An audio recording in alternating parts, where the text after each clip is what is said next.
সন্তানের নির্মম হত্যাকাণ্ডের বিচার চাইছে মা কুকুরটি। কুকুরটির ৮টি ছানাকে বস্তায় ভরে পানিতে চুবিয়ে হত্যার অভিযোগ উঠেছে পাবনার এক সরকারি কর্মকর্তার স্ত্রীর বিরুদ্ধে। সন্তানদের নিথর দেহ দেখার পর থেকেই অভিযুক্ত নারী ও তার বাড়ির সামনে ডাক চিৎকার করতে দেখা যায় অবলা এই প্রাণীটিকে। মানুষের মধ্যেই পড়ে না এইরকম ভাবে এতগুলো কুকুরের বাচ্চাকে এরকম নৃশংসভাবে পানিতে ডুবিয়ে হত্যা করা, এটা একটা জঘন্য অপরাধ। এ চিত্র পাবনার ঈশ্বরদী উপজেলা নির্বাহী কর্মকর্তার বাসভবনের সামনে। দীর্ঘদিন ধরেই বাসভবনের একটি কোণে আশ্রয় নিয়েছিল কুকুরটি। কারো কোনো ক্ষতি না করায় অল্প দিনেই বিশ্বস্ত হয়ে ওঠে এবং সেখানকার লোকজন টম নাম দেয় তার। সপ্তাহখানেক আগে টম জন্ম দেয় ৮টি কুকুর ছানার। মায়া মমতায় আগলে রাখা সন্তানদের রবিবার সকালে খুঁজে না পেয়ে ছোটাছুটি করতে থাকে মা কুকুরটি।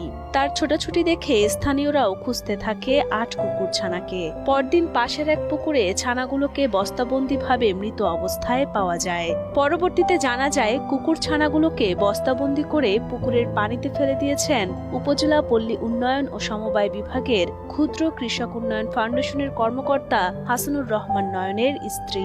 ঘটনাটি জানাজানি হলে এলাকা জুড়ে সৃষ্টি হয় তীব্র ক্ষোভ ও শোকের। অবলা প্রাণীর প্রতি এমন পৈশাচিক আচরণে হতবাক সবাই।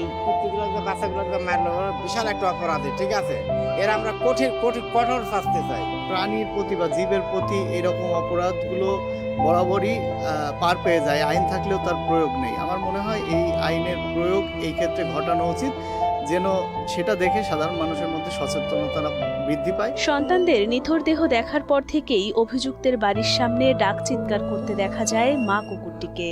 যেন এভাবেই অবলা প্রাণীটি চাইছে সন্তান হত্যার বিচার। এদিকে অভিযুক্ত হাসানুর রহমান নয়নের স্ত্রী কুকুর ছানাগুলোকে বস্তায় ভরার কথা স্বীকার করলেও এমন পৈশাচিক আচরণের পুরো দায়ভার চাপান এক দুধওয়ালার উপর। ইচ্ছাকৃতভাবে তিনি এমনটি করেননি বলেও দাবি তার। আমি একটা মুরগির বাচ্চা কোনোদিন ধরিনি। পাশে দুধ দিতে আসলাম, উনি বললো যে মা তুমি এখানে বাচ্চা এইভাবেই করলে তোমার এটা তো এখানেই ৮টা বাচ্চা যদি ঘোরাফেরা করে তোমার জন্য অনেক পেইনফুল হয়ে যাবে, তুমি এটা নিয়ে পাশে কোথাও রেখে আসো যাতে তোমার বাচ্চাদের কোনো ক্ষতি না হয়। তো আমি তখন বললাম যে ঠিক আছে, তাহলে আপনি এগুলো একটু কষ্ট করে যদি ব্যাগে উঠায় দিতে পারেন আমি একটু সাইডে দিয়ে দিই। এখন এটা আমাকে ব্লেম করা হচ্ছে যে আমি ফেলে গেছি। সোমবার দুপুরে কুকুরের ছানাগুলোকে উপজেলা নির্বাহী কর্মকর্তার বাসভবনের পাশে মাটির নিচে পুঁতে রাখেন উপজেলা অফিসের কর্মকর্তা।